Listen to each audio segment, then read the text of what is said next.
Monsieur Dupont-Aignan. Monsieur le Président, Madame la Ministre, les Français qui nous regardent aujourd'hui doivent être un peu estomaqués quand même, parce que voter une loi et soit la promulguer le 8 août, alors qu'elle devait s'appliquer le 2 juin, cela veut dire qu'en fait le Parlement ne sert à rien. Le Président de la République s'exprime, il dit exactement le contraire de ce qu'il a dit le 30 avril, puisque je vous rappelle que le 30 avril, il a dit qu'il n'y aura jamais de passe sanitaire et jamais de discrimination entre les Français. Monsieur Véran ici nous dit que ça ne sera jamais en dessous de 1000 personnes. Monsieur Beaune dit dans une déclaration qu'il n'y aura pas de passe sanitaire qui discrimine les uns ou les autres.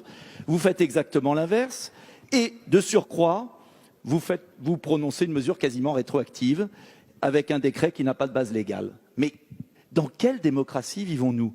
Si Poutine avait fait ça, vous hurleriez. Si Trump avait fait ça, vous hurleriez. Si un autre chef d'État faisait ça, mais vous seriez indignés.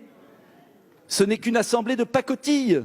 Vous appuyez sur le bouton parce que le président de la République a fait une déclaration surréaliste et notre collègue a eu tout à fait raison de dire que de toute façon c'est inapplicable.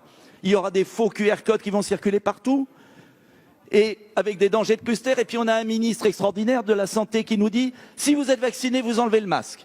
Il nous disait exactement l'inverse un soir de mai en réponse à notre collègue qui voulait le pass sanitaire dans les boîtes de nuit. Et monsieur le rapporteur s'en souvient sans doute. Vous nous aviez dit, monsieur le rapporteur, « ah non, on ne peut pas mettre le pass sanitaire pour les boîtes de nuit parce que même vacciné, on peut transmettre.